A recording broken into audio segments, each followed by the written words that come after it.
नमस्कार साथियों, कैसे हैं आप? आशा है आनंद में होंगे। स्वागत है आपका चंपारण नेचुरल फार्म के इस जहर मुक्त यात्रा में। साथियों, आजकल ये बहुत सुनने को मिलता है। लोग उपहास में कहें, मजाक में कहें या डॉक्यूमेंटेशन के प्रोसेस में कहें कि अगर आप जीवित हैं तो प्रमाणित दीजिए, प्रमाणित कीजिए कि आप जीवित हैं, और इसके लिए तो बाकायदा सरकार अब सर्टिफिकेट भी बनाती है। ये तो व्यक्तिगत जीवन काल की बात है।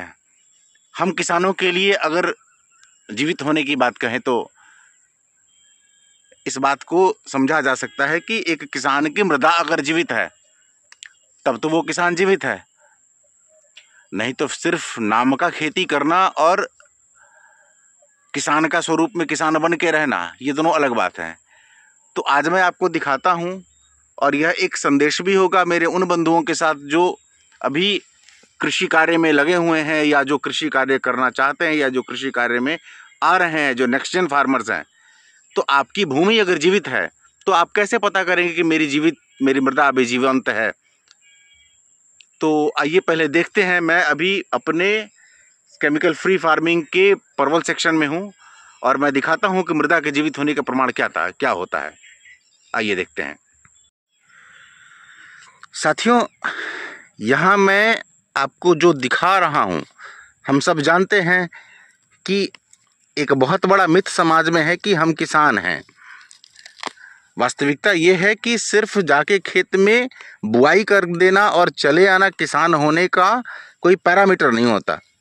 वो जो 24 घंटे खेत में कार्य कर रहे हैं, असल किसान वो हैं, वो जो हमारे लिए पूरी मेहनत कर रहे हैं। तो आप अभी देखें कि मेरे इस भूखंड में आपकी नज़र जहाँ तक जाएगी, अभी तो इसको घास ने ढक लिया है।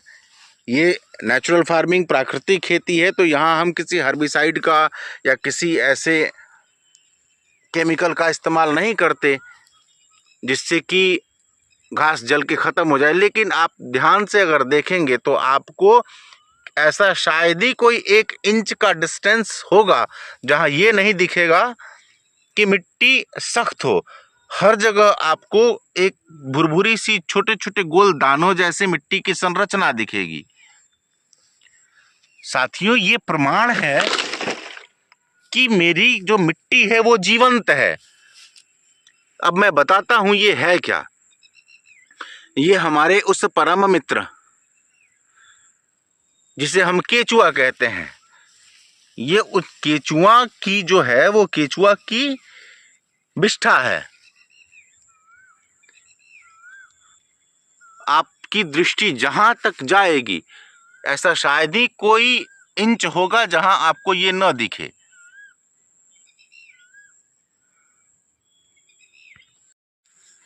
तो जैसा कि मैंने अभी दिखाया आपको कि ऐसा शायद ही 1 इंच का भी डिस्टेंस नहीं है जो केचुओं की अपनी होल, अपने रहने, अपने कैनोपी, अपनी विष्ठा से भरा हुआ नहीं है। केचुआ ही वो मित्र है जो हमारे लिए 24 घंटे कार्य करता है। अगर जिस खेत से केचुआ खत्म हो गया, वो खेत मृत हो गई, मृदा शून्य काल में चली गई, वहाँ कुछ नहीं बचा। हमको याद होगा, हम जब बचपन में रहते थे तो बचपन में जब बारिश होती थी पता चलता था घंटों भर बारिश हुई और कुछ दिन के अंदर सारा का सारा जो पानी है वो खेत सोख के पूरी तरीके से बैठ जाता था। लेकिन अब ऐसा क्या कर दिया हमने?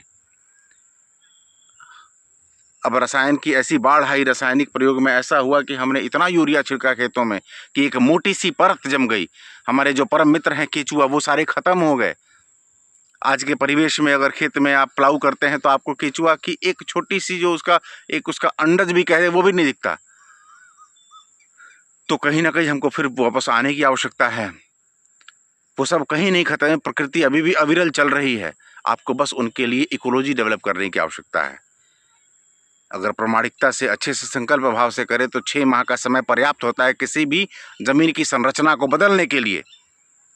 तो आइए एक संकल्प लेते हैं कि हम हमारी मृदा को बचाएं। हमारे बाप दादा, हमारे पुरखों ने हमें जो मिट्टी हमें दिया है, हमें जो खेत दिया है, हम उसको अपने अगली जनरेशन के लिए बचा के रखें, उसको और पल्वित पुष्पित करें, उनको और ऊर्जावान करके उन दें, और जहर मुक्त, रसायन मुक्त खेती करे, भोजन का उत्पादन करे, समाज को सशक्त करे। इसी आग्रह के साथ आप सबका बहुत बहुत आभार, धन्यवाद।